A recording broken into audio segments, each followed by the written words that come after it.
कभी आपने सोचा है कि देवताओं के जीवन में भी ऐसे दिन आते होंगे जब घर की छोटी सी बात बड़ी परीक्षा बन जाती है। ये कथा उसी दिन से शुरू होती है जब कैलाश पर्वत की शांति टूट गई। सुबह का समय था। बर्फीली चोटियों पर हल्की धूप उतर रही थी। पक्षियों की मधुर ध्वनि वातावरण में गूंज रही थी। तभी माता पार्वती की तेज आवाज पूरे कैलाश में फैल गई। स्वामी, आप कहाँ हैं? भगवान शंकर समाधि में लीन थे। धीरे धीरे उन्होंने आंखें खोली। सामने पार्वती खड़ी थीं। आज उनके चेहरे पर कोमल मुस्कान नहीं थी। कमर पर हाथ, भौहें तनी हुई और आंखों में स्पष्ट नाराजगी। शंकर जी ने सहज स्वर में पूछा, देवी क्या बात है? सब कुशल तो है?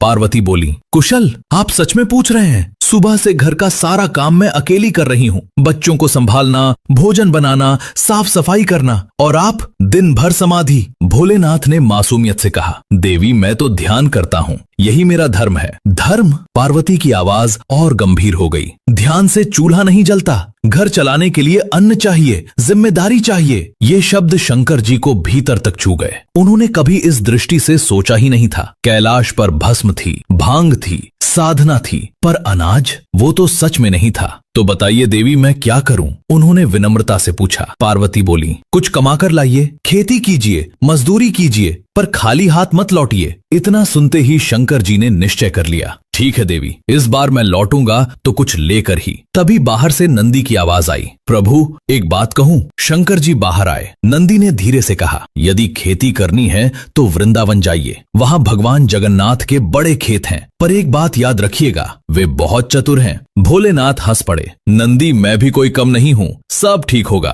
मन में आत्मविश्वास और चेहरे पर सरल मुस्कान लिए भगवान शंकर नंदी के साथ वृंदावन की ओर चल पड़े। उन्हें लगा खेती तो सरल काम होगा, बीज बो दो, पानी दे दो, फसल तैयार। उन्हें क्या पता था कि ये यात्रा केवल खेती की नहीं बल्कि परीक्षा की शुरुआत है। वृंदावन की धरती पर कदम रखते ही भगवान शंकर ने अपना डमरू बजाया। उसकी गूंज गलियों से होती हुई खेतों तक पहुंच गई। लोग चौंक कर बाहर निकले। ऐसा लगा मानो स्वयं कैलाश वृंदावन आ गया हो। उधर भगवान जगन्नाथ अपने आंगन में बैठे थे। डमरू की ध्वनि सुनते ही मुस्कुराए। लगता है आज कोई विशेष अतिथि आया है, उन्होंने कहा और बाहर आए। सामने भोलेनाथ खड़े थे, गले में सर्प, हाथ में त्रिशूल, चेहरे पर सादगी। अरे महादेव, आप यहाँ? आदेश करते मैं स्वयं कैलाश चला आता, जगन्नाथ ने विनम्रता से कहा। शंकर जी ने सीधे शब्दों में उत्तर दिया, खेती करनी है, कुछ कमाकर ले जाना है। जगन्नाथ की आंखों में हल्की शरारत चमकी। अति उत्तम, आप मेरे खेत में खेती कीजिए, बस एक छोटी सी शर्त है। कहो, भोलेनाथ ने सहजता से कहा। जो फसल होगी उसका ऊपर का हिस्सा मेरा होगा, नीचे का आपका। शंकर जी ने बिना अधिक सोचे हामी भर दी। उन्हें लगा इसमें क्या कठिनाई है। जगन्नाथ बोले, तो फिर आलू बोइए, उत्तम फसल होगी। अगले ही दिन से काम शुरू हो गया। नंदी हल में जुते और भगवान शंकर स्वयं हल पकड़कर खेत जोतने लगे। धूप तेज थी, हाथों में छाले पड़ने लगे, पसीना बहने लगा। भोलेनाथ बोले, नंदी ये काम तो तब से भी कठिन है। नंदी चुपचाप मुस्कुराया। उसने पहले ही चेतावनी दी थी। दिन बीतते गए। भगवान शंकर रोज सुबह खेत पहुंचते, निराई करते, पानी देते, पौधों की रक्षा करते, कभी कभी रात में भी रखवाली करते। धीरे धीरे खेत हरा भरा हो गया। आलू के पौधे खूब फले फूले। भोलेनाथ प्रसन्न थे। उन्हें लगा अब पार्वती अवश्य खुश होंगी। फसल तैयार हुई तो जगन्नाथ खेत में आए। चारों ओर देखकर बोले, वाह प्रभु, अद्भुत फसल है। अब जैसा तय हुआ था, ऊपर का हिस्सा मेरा। भोलेनाथ ने बिना संदेह किए पौधों की सारी हरी पत्तियां काट ली, बड़ी बड़ी गठरियां बनाई और नंदी की पीठ पर लाद दी। जब वे लौटने लगे तभी जगन्नाथ ने मिट्टी खोदकर आलू निकाले और मुस्कुराते हुए बोले, प्रभु असली फसल तो ये है जो नीचे थी। क्षण भर के लिए सब स्पष्ट हो गया। भोलेनाथ ने कुछ नहीं कहा, वचन दे चुके थे। चुपचाप पत्तों की गठरियां लेकर कैलाश लौट चले। कैलाश पहुंचते ही पार्वती ने उत्साह से गठरी खोली। अंदर केवल पत्ते थे। उन्होंने शंकर जी की ओर देखा। स्वामी, आपने नीचे नहीं देखा? भोलेनाथ ने सिर झुका लिया। पहली बार उन्हें अपनी सरलता भारी लगी, लेकिन ये तो बस शुरुआत थी। पहली बार खाली हाथ लौटने के बाद भी भगवान शंकर ने हार नहीं मानी। पार्वती ने इस बार उन्हें समझाया, स्वामी गलती हो गई तो क्या हुआ, फिर से जाइए, लेकिन इस बार समझदारी से। नंदी भी पास खड़ा था। उसने धीमे से कहा, प्रभु इस बार शर्त सोच समझ कर रखिएगा। अगली ही सुबह भोलेनाथ फिर वृंदावन पहुंचे। इस बार डमरू की आवाज पहले से ज्यादा तेज थी, जैसे वो घोषणा कर रही हो कि अब की बार परिणाम बदलेगा। जगन्नाथ दरवाजे पर आए और मुस्कुराकर बोले, महादेव इतनी जल्दी वापस? लगता है खेती भाग गई। भोलेनाथ ने शांत लेकिन दृढ़ स्वर में कहा, इस बार शर्त मैं रखूंगा, नीचे की फसल मेरी होगी। जगन्नाथ ने बिना झिझक कहा, जैसी आपकी इच्छा। इस बार बाजरा बोइए। फिर से मेहनत शुरू हुई। सुबह तड़के उठना, दिन भर खेत में पसीना बहाना, पौधों की देखभाल करना। बाजरे की फसल नाजुक होती है, जरा सी लापरवाही सब बिगाड़ सकती है। भोलेनाथ ने इस बार कोई कमी नहीं छोड़ी। नंदी भी पूरी लगन से साथ देता रहा। महीनों बाद खेत सुनहरी बालियों से भर उठा। हवा चलती तो पूरा खेत लहराता। भोलेनाथ ने मन ही मन सोचा, अब की बार पार्वती अवश्य प्रसन्न होंगी। कटाई का दिन आया। जगन्नाथ खेत में पहुंचे। उन्होंने ऊपर की बालियां तोड़ ली। भोलेनाथ ने नीचे की डंडियां काटकर गठरिया बांध ली। जब वे लौटने लगे, जगन्नाथ ने एक मुट्ठी बाजरे की बालियां दिखाते हुए कहा, प्रभु अनाज तो ऊपर था, नीचे तो केवल डंठल है। भोलेनाथ स्तब्ध रह गए। फिर वही स्थिति, फिर वही खालीपन। वे चुपचाप डंडियों की गठरियां लेकर कैलाश लौट आए। पार्वती ने इस बार बिना कुछ कहे गठरी खोली। अंदर सूखी डंडियां थीं। उन्होंने कुछ पल तक शंकर जी को देखा, फिर बस इतना कहा, एक बार और प्रयास कीजिए, लेकिन इस बार पूरी समझदारी से। भोलेनाथ की आंखों में थकान थी,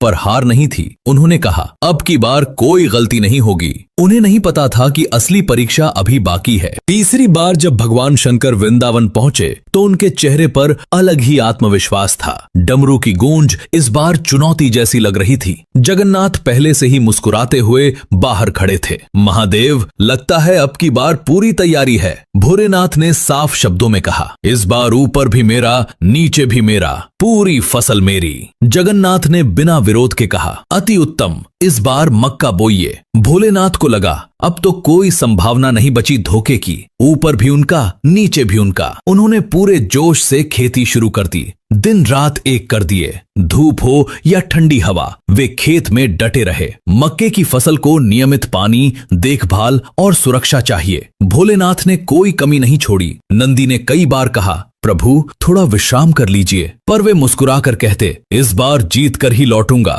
महीनों बाद खेत सोने सा चमकने लगा। मक्के के लंबे पौधों पर भुट्टे झूम रहे थे। दृश्य अद्भुत था। कटाई के दिन जब भोलेनाथ पहुंचे तो देखा कि जगन्नाथ और यशोदा मैया भी वहीं हैं। जगन्नाथ ने हंसते हुए कहा, प्रभु जैसा तय हुआ था, ऊपर आपका, नीचे आपका, पर एक बात हमने तय नहीं की थी। भोलेनाथ चौंके। क्या? जगन्नाथ ने एक भुट्टा तोड़कर दिखाया। बीच का हिस्सा किसका? क्षण भर में सब स्पष्ट हो गया। ऊपर पत्ते थे, नीचे डंठल। असली अनाज तो बीच में था। यशोदा मैया के साथ मिलकर जगन्नाथ सारे भुट्टे तोड़ने लगे। भोलेनाथ बस खड़े देखते रहे। तीसरी बार भी हाथ में केवल पत्ते और डंडियां आईं। इस बार उनकी आंखों में नमी थी। इतनी मेहनत, इतनी आशा, और फिर खाली हाथ। नंदी धीरे से बोला, प्रभु चलिए। कैलाश की ओर लौटते समय भोलेनाथ पहले से अधिक शांत थे। भीतर कहीं चोट थी, पर साथ ही एक अजीब सी दृढ़ता भी। उन्हें लगा शायद हार यही नहीं होती जो बाहर दिखती है, पर असली उत्तर अभी मिलना बाकी था। कैलाश लौटते समय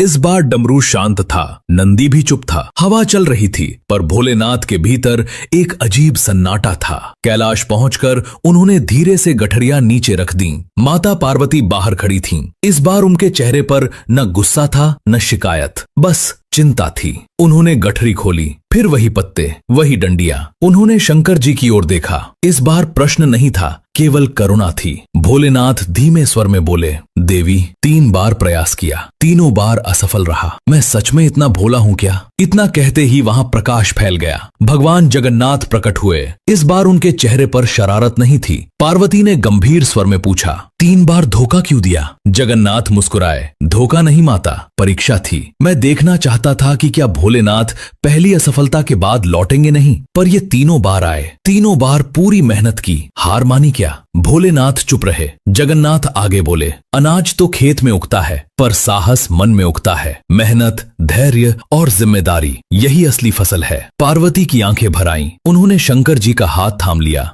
स्वामी, मैंने आपकी तपस्या देखी थी पर आपकी मेहनत नहीं देखी, मुझे क्षमा करें। भोलेनाथ ने हल्की मुस्कान के साथ कहा, देवी, अब समझ गया हूं कि घर चलाने के लिए केवल ध्यान नहीं, सहभाग भी जरूरी है। जगन्नाथ ने कहा, ये पत्ते और डंडियां बेकार नहीं हैं, ये 3 प्रयासों की गवाही हैं, इन्हें संभाल कर रखिए। और वे अंतर्धान हो गए। उस दिन के बाद कैलाश बदल गया। भगवान शंकर केवल समाधि में लीन नहीं रहते थे, वे कभी जल भर देते, कभी बच्चों के साथ बैठते, कभी पार्वती का हाथ बटाते। पार्वती के चेहरे पर संतोष था, नंदी सबसे अधिक प्रसन्न था। 3 बार वे खेत से खाली लौटे, पर जीवन से नहीं। उन्होंने अनाज नहीं कमाया, पर अनुभव कमाया, जिम्मेदारी कमाई, धैर्य कमाया, और यही उनकी असली जीत थी। कहानी बस इतनी सी है, हार वही है जहां प्रयास रुक जाए, जहां प्रयास जारी है वहां असफलता भी शिक्षक बन जाती है। जय जगन्नाथ।